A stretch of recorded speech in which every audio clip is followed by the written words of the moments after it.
Para pendengar radio yang saya kasih dalam Tuhan kita Yesus Kristus, Shalom. Ini dengan Pendeta Rainer Schoenemann. Pada saat ini kita bersama-sama akan merenungkan tema status istimewa sebagai anak Allah. Status istimewa sebagai anak Allah. Kita membaca dari Roma pasal 8 ayat 14 sampai 17. Roma 8 ayat 14 sampai 17. Semua orang yang dipimpin Roh Allah adalah anak Allah. Sebab kamu tidak menerima roh perbudakan yang membuat kamu menjadi takut lagi, tetapi kamu telah menerima roh yang menjadikan kamu anak Allah. Oleh roh itu kita berseru, ya Aba, ya Bapa. Roh itu bersaksi bersama-sama dengan roh kita bahwa kita adalah anak-anak Allah. Dan jika kita adalah anak, maka kita juga adalah ahli waris. Maksudnya orang-orang yang berhak menerima janji-janji Allah yang akan menerimanya bersama-sama dengan Kristus, yaitu jika kita menderita bersama-sama dengan Dia, supaya kita juga dipermuliakan bersama-sama dengan Dia. Status istimewa sebagai anak Allah. Dalam bagian sebelumnya, Paulus menjelaskan bahwa orang percaya pada Yesus memperoleh kehidupan. Katakan, kamu akan hidup, akan mengalahkan kematian, akan memperoleh kehidupan kekal. Dan sekarang di bagian ini Paulus menjelaskan tentang keberadaan, status, hubungan yang baru yang sekarang dimiliki oleh orang percaya dalam hubungan yang erat dengan Allah Bapa di sorga sebagai anak Allah. 4 kali kata anak dan anak-anak Allah muncul dalam bagian ini. Juga di bagian yang lain Paulus tekankan dalam Roma 8 ayat 19, juga pasal 9 ayat 26, dan juga 2 Korintus 6 ayat 18, dan juga Galatia 3 ayat 26. Paulus berbicara mengenai status kita sebagai anak-anak Allah. Ini berarti bahwa kita boleh tahu bahwa kita memiliki keberadaan status yang baru, dan sekaligus dipimpin Roh Kudus, dan sekaligus kita juga dapat mematikan roh kedagingan dalam diri kita, karena kita adalah anak-anak Allah. Ada 7 ciri khas yang Paulus tekankan di sini yang sangat luar biasa indah. Ciri khas yang kita miliki sebagai orang-orang yang percaya kepada Yesus, bahwa kita adalah anak-anak Allah. Yang pertama adalah anak Allah, yaitu dipimpin Roh Kudus. Dipimpin Roh Kudus ayat 14. Maka ciri yang pertama, bahwa setiap orang percaya kepada Yesus, dia dipimpin Roh Kudus. Ini berarti bahwa dalam kehidupan sehari-harinya dia boleh tahu bahwa dia bukan sendiri, dia bukan ditinggal sendiri, tetapi Roh Kudus yang membimbing dia, yang menyertai dia, sehingga kita sebagai orang percaya boleh bergantung kepada hikmat kebijaksanaan daripada Roh Kudus, dan bukan bergantung kepada kemampuan kita sendiri. Kita boleh sungguh-sungguh bergantung kepada hikmat Roh Kudus, pimpinan Roh Kudus, berseru kepada Roh Kudus, agar Roh Kudus yang memimpin, menyertai dalam segala keputusan kehidupan kita, dalam segala situasi kehidupan kita, sehingga semua bagian kehidupan kita sungguh-sungguh dipimpin oleh Roh Kudus. Ini berarti juga orang percaya harus bersedia untuk dipimpin, membuka diri, mentaati Roh Kudus. Dan ini merupakan suatu proses yang berjalan terus-menerus, hari demi hari. Secara objektif, pimpinan Roh Kudus terjadi melalui firman Allah yang diilhamkan oleh Roh Kudus, dan juga secara subjektif melalui Roh Kudus yang diam dalam diri kita, yang berseru, yang berbicara, yang mengarahkan hati kita dan menggerakkan hati kita. Dan luar biasa bahwa Allah yang bekerja lewat Roh Kudus supaya kita dapat berkehendak sesuai dengan kehendaknya, dan kemudian melakukan sesuai dengan kehendaknya. Itulah misteri daripada karya Roh Kudus yang luar biasa. Mari sama-sama kita memberikan diri kita dipimpin Roh Kudus, membuka diri kita, dan sungguh-sungguh menghayati, menyadari bahwa kita dipimpin Roh Kudus dalam kehidupan sehari-hari kita. Kita memiliki Roh Kudus, dan kita sungguh-sungguh berserah kepada Roh Kudus hari demi hari. Yang kedua, ciri yang kedua adalah anak Allah merdeka. Kita tidak perlu takut lagi akan perbudakan. Ayat 15a. Dengan istilah menerima elabete dalam bentuk auris, berarti Paulus menekankan bahwa ini merupakan sebuah peristiwa yang terjadi di masa lalu, satu kali untuk selamanya. Berarti pada saat kita menerima Roh Kudus terjadinya pada saat kita bertobat, pada saat kita percaya, pada saat kita dilahirkan kembali. Itulah saat di mana kita menerima Roh Kudus. Dan pada saat kita menerima Roh Kudus, kita bukan menerima roh perbudakan, bukan roh ketakutan, tapi roh yang membebaskan kita dan juga secara positif roh yang menjadikan kita anak-anak Allah, yang membuat kita sungguh-sungguh dapat hidup dalam suasana sukacita roh Allah, sehingga kita tidak takut lagi, tidak mengalami perbudakan lagi dalam dosa. Meskipun kita gagal, meskipun kita salah, tetapi kita bisa kembali kepada Tuhan Yesus, kembali dalam pengampunannya, kembali untuk dipimpin Roh Kudus dengan menyelesaikan masalah dosa kita di hadapan Tuhan, sehingga kita tidak lagi diperbudak oleh dosa, tetapi kita bisa melawan dosa dengan kuasa Roh Kudus. Dan status ini diberikan sebagai status pengadopsian. Kita diadopsi, kita diterima sebagai anak Allah, sebuah status yang yuridis, yang berarti berlaku sekali untuk selamanya. Dan sungguh-sungguh diteguhkan sebagai anak-anak Allah. Berarti meskipun kita bersalah, meskipun kita berdosa, kita boleh tahu bahwa pada saat kita kembali kepada Tuhan, kita menyelesaikan dosa kita tetap adalah anak-anak Allah, karena kita telah diadopsi, telah diterima, diteguhkan oleh Yesus Kristus lewat Roh Kudus. Kita sungguh-sungguh merdeka, tidak harus berdosa lagi, tapi mampu untuk mengalahkan dosa dalam diri kita dengan kekuatan Roh Kudus. Bersama-sama kita sungguh-sungguh hidup merdeka, merdeka terhadap ketakutan, merdeka terhadap kuasa kegelapan, merdeka terhadap kuasa dosa. Pada saat kita gagal, kita menyelesaikannya dan kita kembali hidup dalam kuasa Roh Kudus, sehingga kita sungguh-sungguh mengalami kemerdekaan, kebebasan, hidup dalam Kristus dengan sungguh-sungguh menghidupi buah roh dalam kehidupan kita, sehingga kita tahu kita tidak perlu takut lagi, karena kita telah dimerdekakan oleh keputusan yuridis dari Allah sendiri, bahwa kita adalah anak-anak Allah. Puji Tuhan, luar biasa. Ciri yang ketiga adalah anak Allah, hubungan yang akrab dengan Allah sebagai Bapa. Hubungan yang akrab dengan Allah sebagai Bapa, ayat 15b. Luar biasa. Kita diberikan suatu hubungan yang baru dengan Allah Bapa. Bukan Allah yang jauh, bukan Allah yang asing, tapi Allah yang sangat dekat, dan Allah yang menjadi jelas kepada kita melalui Yesus Kristus, sehingga kita boleh berseru kepada Allah Bapa sebagai Bapa. Dan ini merupakan suatu ungkapan yang sangat erat bagi dalam bahasa Aramaik. Kata Papa, kata Bapa, ungkapan kedekatan seorang anak dengan bapanya. Dalam ini juga berarti ada hubungan yang penuh kasih, penuh keakraban. Dan konsep Allah sebagai Bapa ini merupakan hal yang Yesus nyatakan, Yesus jelaskan, dan sungguh-sungguh bersifat revolusioner, yang berbeda total. Bahwa dia mengatakan kepada para muridnya, kita boleh berdoa kepada Allah Bapa seperti seorang anak meminta kepada bapanya. Suatu praktek doa yang luar biasa dalam doa Bapa kami, kita tahu Matius 6 dan juga Lukas 11. Sehingga semua kebutuhan kita, semua harapan kita, semua masalah kita, semua situasi yang kita sedang alami, kita boleh bawa, kita boleh letakkan, dan boleh sampaikan kepada Allah Bapa yang sungguh-sungguh mengerti kita seperti seorang ayah, seorang bapa yang mendengar anaknya, yang peduli kepada anaknya.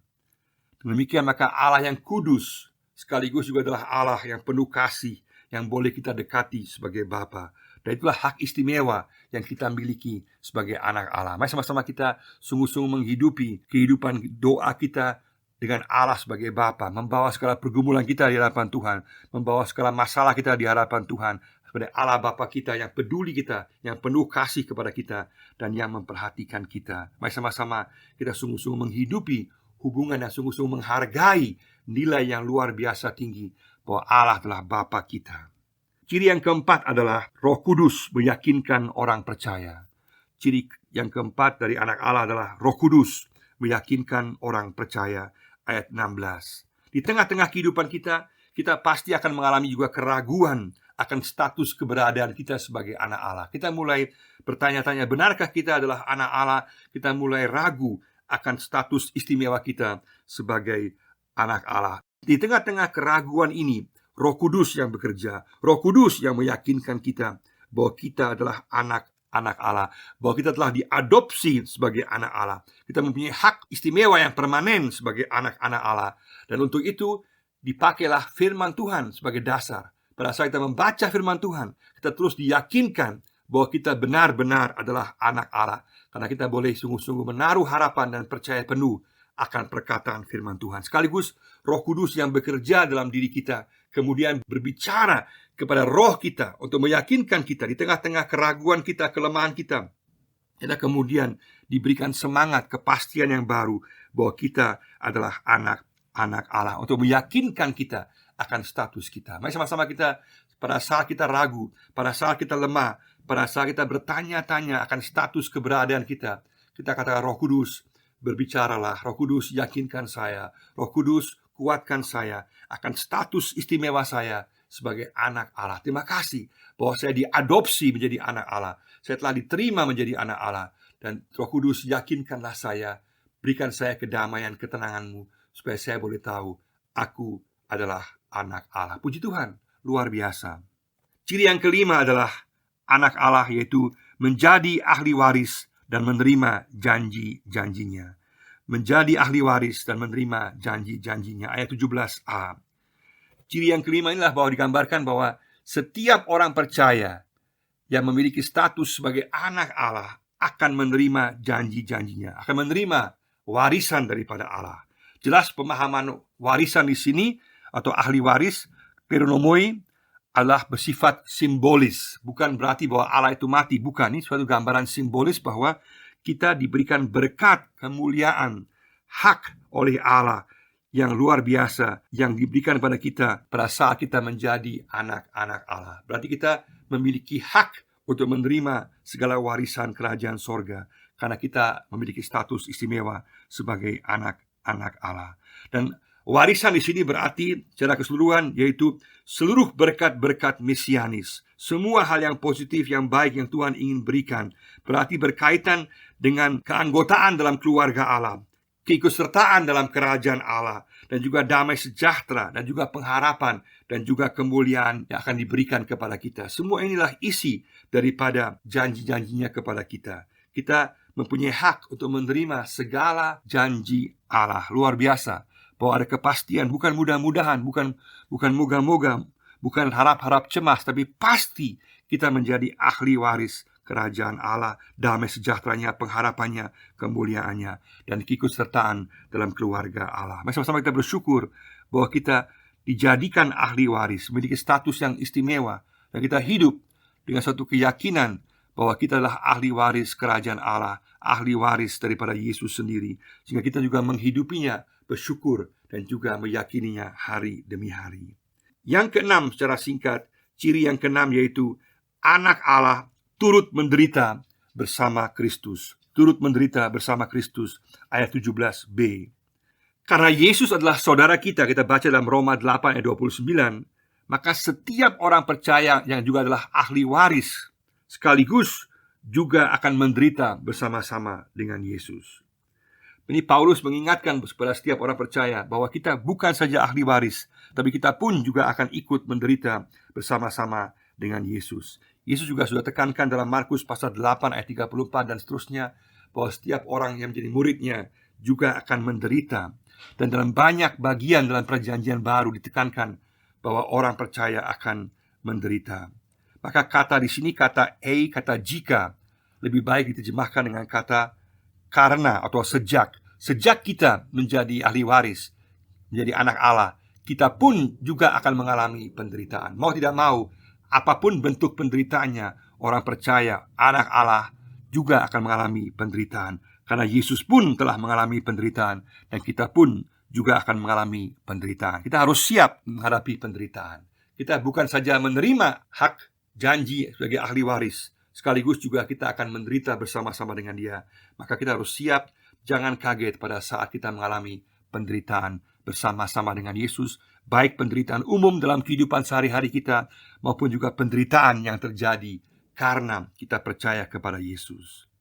Dan yang terakhir, ciri yang ketujuh, yaitu anak Allah dipermuliakan bersama Kristus. Dipermuliakan bersama Kristus, ayat 17c. Luar biasa, puncaknya adalah sebagai status yang baru yang kita miliki sebagai anak Allah, kita pasti akan dipermuliakan.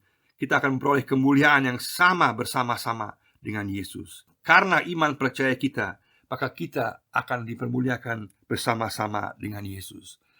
Memang dalam Alkitab juga dikatakan bahwa mereka yang setia akan memperoleh kemuliaan secara khusus yang Tuhan akan berikan. Tetapi semua orang yang percaya, yang meyakini Kristus sebagai juru selamat, yang menyerahkan diri kepada Kristus, semua akan dipermuliakan.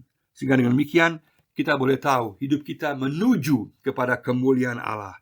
Kita bukan menuju kepada kematian yang gelap, tetapi kita menuju kepada kemuliaan Allah yang gilang gemilang, yang luar biasa. Mari sama-sama kita hidup dalam suasana keyakinan kita saat ini telah dipermuliakan oleh Tuhan, dan kita akan memperoleh kemuliaan kekal bersama-sama dengan Tuhan. Mari sama-sama kita sungguh-sungguh mensyukuri status kita yang luar biasa istimewa sebagai anak-anak Allah. Bahwa sungguh-sungguh kita boleh tahu bahwa kita dipimpin oleh Roh Kudus. Kita dimerdekakan. Kita memiliki hubungan yang akrab dengan Allah Bapa. Kita memiliki keyakinan bahwa Roh Kudus yang meyakinkan kita sebagai anak-anak Allah. Bahwa kita menjadi ahli waris dan menerima janji-janji Tuhan. Bahwa kita akan turut menderita bersama dengan Yesus.